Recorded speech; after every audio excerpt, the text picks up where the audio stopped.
Chicken പരിശാലയത്തിൽ ചരിത്രം 11 பாராளுமன்ற உறுப்பினர்கள் யாழ்ப்பாணம் தலா 1 லட்சம் போட்டுதான் சிக்கன் படிசாலை ஆரம்பிக்கப்பட்டது. அனுபவிச்சது டக்ளஸ் தேவானந்தம் அமைச்சர் மகேஸ்வரன் எல்லாத்தையும் அள்ளி கொடுத்து போய் வந்து அந்த தொழிலாளிகளும் இந்த குடும்பங்களும் இந்த நெருக்கடியில் நிற்கிறோம். அவ்வளவு விஷயம்.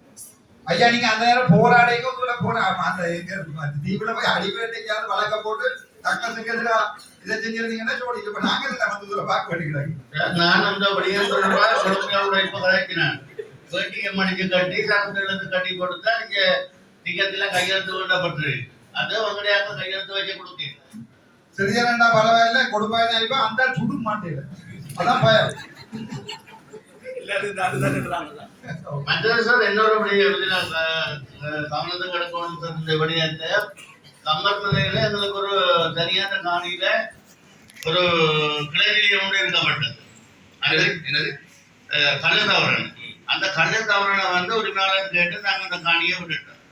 பிறகு நாங்கள் ஒரு காணி வேண்டி நகரசபைக்கு அருகாமையில் ஒரு காணி வேண்டுவதற்கு முயற்சி செய்து அங்கே போய் நாங்கள் கலைக்கிறோம். கலைக்க அதுக்கு அனுமதி இல்லை என்று சொல்லப்பட்டிருக்கு. ஆனால் பாருக்கு அனுமதி வழங்கப்பட்டிருக்கு.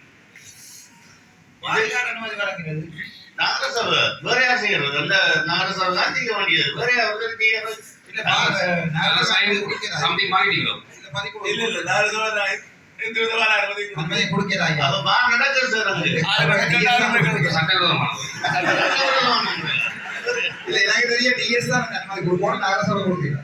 நாங்கள் வந்து சிபாசு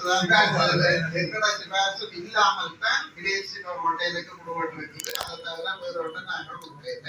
அது நீங்கள் எங்கேயும் பரிசீலனை செய்யலாம். பெரிய செயலகத்தின் சிபாசு இல்லாத நிலையிலே இந்த கொல்லப்பட்ட மாதிரி தான் எக்ஸைஸ் டிபார்ட்மெண்ட். நாங்கள் அன்றைக்கு முடிவில் கதை கேட்கல.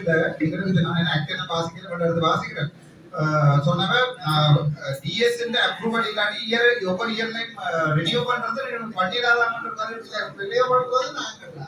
ஆனால் அங்க இருந்து எக்ஸைஸ்ல இருந்து கொடுக்கப்பட்ட லைசன்ஸ் ரினியூ பண்ணாமல் தடை செய்யறதுக்கு எங்களுக்கு இந்த அதிகாரம். அது எனக்கு தெரியும்.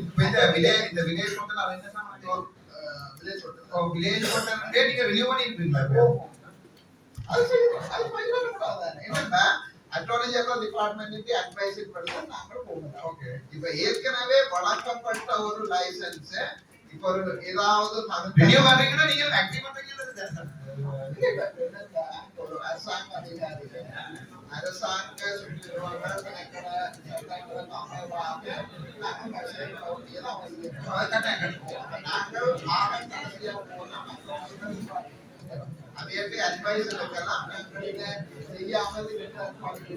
வில்லேஜ் கோட்டல உடைக்கிற தீர்மானத்தை கரையோர பாரத சபையும் நகர சபையும் எடுத்திருக்கு. சோ இந்த வருஷம் மாற்ற வர்றது அந்த டேட்டா இருக்கும். இந்த வருஷம் நீங்க அதை ஏற்கனவே ரினியூவல் அப்ரூவலையும் கொடுக்காம நீங்க அதை நாங்கள் திரும்ப பண்ணா இனி நீங்கள் அப்ரூவல் கொடுக்க சிக்கல் கொடுக்க